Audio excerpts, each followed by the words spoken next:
जय हिंद साथियों, आप सभी का आपके अपने परिवार आसमा सिविल एकेडमी में मैं इशार अहमद इस डेली करंट अफेयर्स पे आप सभी का पुरजोर स्वागत करता हूं और आशा करता हूं कि आप सभी स्वस्थ हैं और बिल्कुल मस्त हैं। मेरे प्रिय साथियों, आज हम पढ़ेंगे 26 दिसंबर के इंपॉर्टेंट करंट अफेयर्स जो कि हमारे एग्जाम के लिए बहुत ही महत्वपूर्ण है। तो वीडियो में शुरू से अंत तक बने रहें और अगर चैनल में नए हैं तो चैनल को सब्सक्राइब कर लें और पहले से अगर इस चैनल में हैं तो मेरे प्रिय साथियों इस वीडियो को शेयर ज़रूर करिएगा। तो चलिए अपना सत्र प्रारंभ करते हैं। आइए, आज की पॉजिटिविटी है, समय की चाबी से ही सफलता के दरवाजे खुलते हैं, इस चाबी को खोना मत। मेरे प्रिय साथियों, समय मैंने कहा कि ना किसी के लिए रुका है, ना किसी के लिए रुका था और ना किसी के लिए रुकेगा। इसीलिए आपका मेहनत जो है, आपकी जो प्रयास जो है, आपकी जो अभी वर्तमान की कंसिस्टेंसी जो है वही काम आएगी और आप कंसिस्टेंट रहें और कंसिस्टेंट रहने के लिए आपको डिसिप्लिन रहना पड़ेगा। इसीलिए मैं हमेशा बोलता हूँ कि अपने पढ़ाई को ज़्यादा समय दिया करिए और डेली प्लानिंग किया करिए। ठीक है, चलिए अपना सत्र प्रारंभ करते हैं। लास्ट टाइम मैंने प्रश्न पूछा था, हाल ही में वर्ष 2023 के लिए राष्ट्रीय तानसेन पुरस्कार किसे प्रदान किया गया है? तो किसे किया गया है? स्वप्न चौधरी जी को, पंडित स्वप्न चौधरी जी को। तो यामिनी ने सही आंसर दिया है, रेखा कुटे ने सही आंसर दिया है। ठीक है, और शशि टंडन ने कहा है कि पंडित स्वप्न चौधरी कोलकाता के प्रसिद्ध तबला वादक है, मध्य प्रदेश की संगीत राजधानी ग्वालियर में दिया गया है। वेरी गुड, क्या बात है। निम्नलिखित में से किसे राष्ट्रीय मानवाधिकार आयोग का 9वां अध्यक्ष नियुक्त किया गया है? किसे नियुक्त किया गया है? तो न्यायमूर्ति वी राम सुब्रमण्यम। ठीक है, वी राम सुब्रमण्यम जी को ये जो है आपका मानव अधिकार आयोग के 9वें अध्यक्ष के रूप में नियुक्त किया गया है। तो आप इसे याद रखेंगे। क्लियर है। राष्ट्रपति द्रौपदी मुर्मू जी ने इनकी नियुक्ति की है। इनका नाम क्या है? पूर्व न्यायाधीश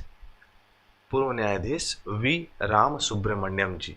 ठीक है, लास्ट टाइम कार्यकारी अध्यक्ष के रूप में या कार्यवाहक अध्यक्ष के रूप में कार्य कौन कर रही थी? तो भारती सयानी जी कार्य कर रही थी, ये कार्यवाहक थी। लेकिन लास्ट टाइम अगर 8वां अध्यक्ष पूछेगा आपका मानव अधिकार का तो कौन रही है?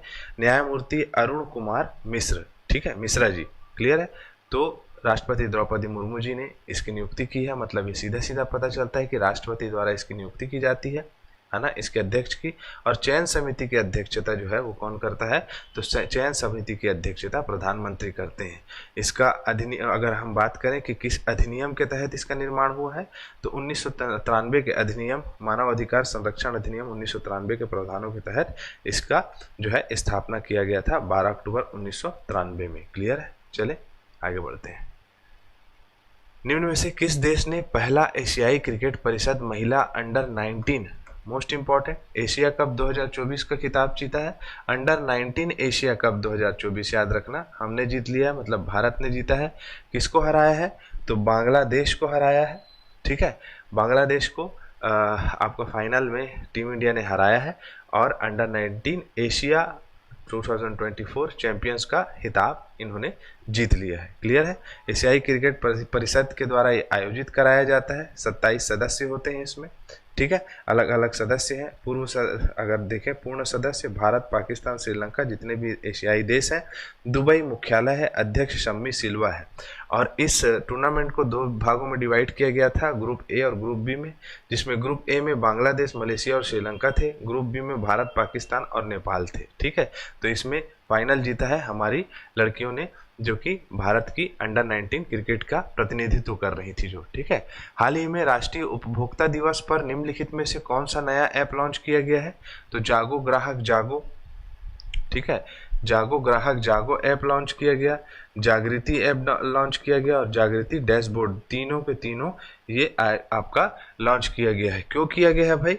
तो उपभोक्ताओं की हित के लिए, उपभोक्ताओं के बीच में जो है आपका जागरूकता फैलाने के लिए, उपभोक्ताओं के लिए ये एक बहुत अच्छी पहल है। इस ऐप के माध्यम से आपको क्या क्या आपके साथ हो सकता है उन सभी चीज़ों को अपडेट किया जाएगा।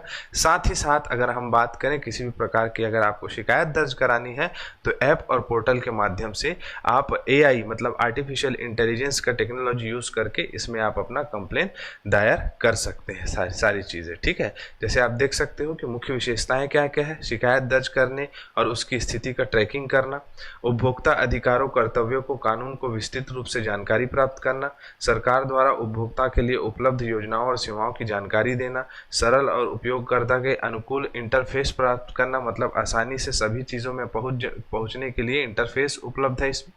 ठीक है, निम्नलिखित में से कौन सा संगठन 30 दिसंबर को space docking experiment mission launch कर रहा है? तो 30 दिसंबर को लॉन्च हो रहा है इंडियन स्पेस रिसर्च ऑर्गेनाइजेशन, मतलब इसरो के द्वारा ये किया जा रहा है। ये क्या करेगा? तो डॉकिंग एक ऐसी प्रक्रिया है जिसके माध्यम से उपग्रहों का अंतरिक्ष में संचालन किया जाता है। आसान भाषा में अगर समझे तो उस डॉकिंग प्रक्रिया को अब इसरो जो है अंतरिक्ष में करने जाएगा और अंतर्राष्ट्रीय जो है आपका स्पेस स्टेशन है उससे जो है कनेक्ट होगा। ठीक है, तो ये जो है आपका 30 दिसंबर को क्या है, स्पेस डॉकिंग एक्सपेरिमेंट किया जा रहा है। इसरो की बात करें तो 15 अगस्त 1969 में इसकी स्थापना हुई है। बेंगलुरु कर्नाटक में मुख्यालय है। एस सोमनाथ इसके अध्यक्ष है। ठीक है, चलो और इसे लॉन्च कहाँ से किया गया है, ये प्रश्न पूछ सकता है। तो इसे जो है अंतरिक्ष श्रीहरिकोटा स्थित सतीश धवन अंतरिक्ष केंद्र से जो है प्रक्षेपित किया जाएगा। ये दिखाई दे रहा है आपको। ठीक है, चले आ जाओ। हाल ही में भारत के पहले बायो बिटुमेन राष्ट्रीय राजमार्ग का उद्घाटन किस राज्य ने किया है? तो किस राज्य ने किया है भाई?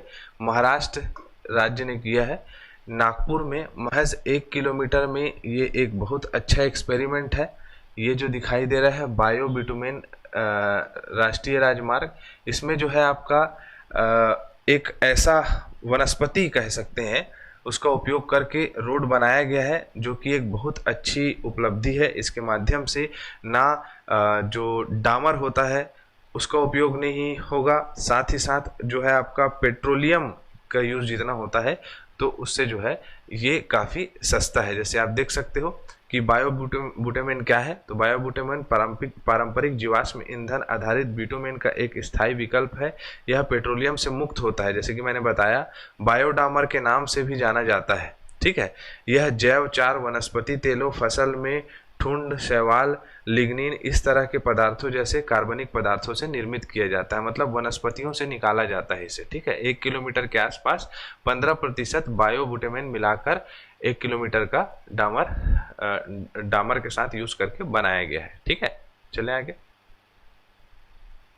आगे।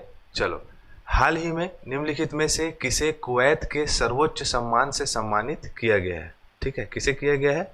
तो हमारे प्रधानमंत्री नरेंद्र मोदी जी को कुवैत के सर्वोच्च नागरिक सम्मान से पुरस्कृत किया गया है। देखो, order of Mubarak al Kabir, तो याद रखिएगा order of Mubarak al Kabir सम्मान से सम्मानित किया गया प्रधानमंत्री नरेंद्र मोदी जी को। Order of Mubarak al Kabir Kuwait का एक नाइटहुड ऑर्डर है, मतलब सम्मान है। ठीक है, कब से दिया जा रहा है?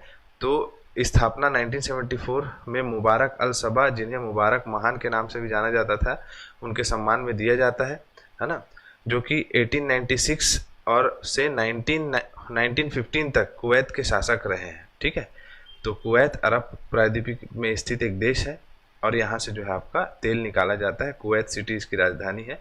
कुवैती दिनार यहाँ का मुद्रा है। क्लियर? चलो, हाल ही में उड़ीसा के राज्यपाल के रूप में निम्नलिखित में से किसे नियुक्त किया गया है? तो किसे नियुक्त किया गया है? तो नियुक्ति से संबंधित प्रश्न है, मोस्ट इंपॉर्टेंट। डॉक्टर हरिबाबू कंबमपति जी को वर्तमान में उड़ीसा का राज्यपाल बनाया गया है। ठीक है, मैंने जो आपको पढ़ाया था राज्य एवं केंद्र शासित प्रदेशों का सामान्य परिचय, उसमें उड़ीसा में इसको अपडेट कर लीजिएगा। ठीक है, तो इन्हें जो है आपका उड़ीसा का राज्यपाल बनाया गया है। क्लियर? चले, फटाक से रिवीजन करते हैं। 25 दिसंबर को सुशासन दिवस मनाया जाता है और क्रिसमस डे दोनों मनाया जाता है।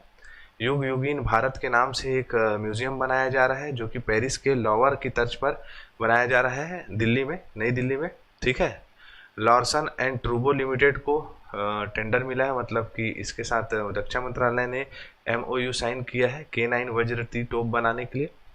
न्यायमूर्ति मदन बी लोरुक जी जो है वो संयुक्त राष्ट्र आंतरिक न्याय परिषद के अध्यक्ष बन गए हैं।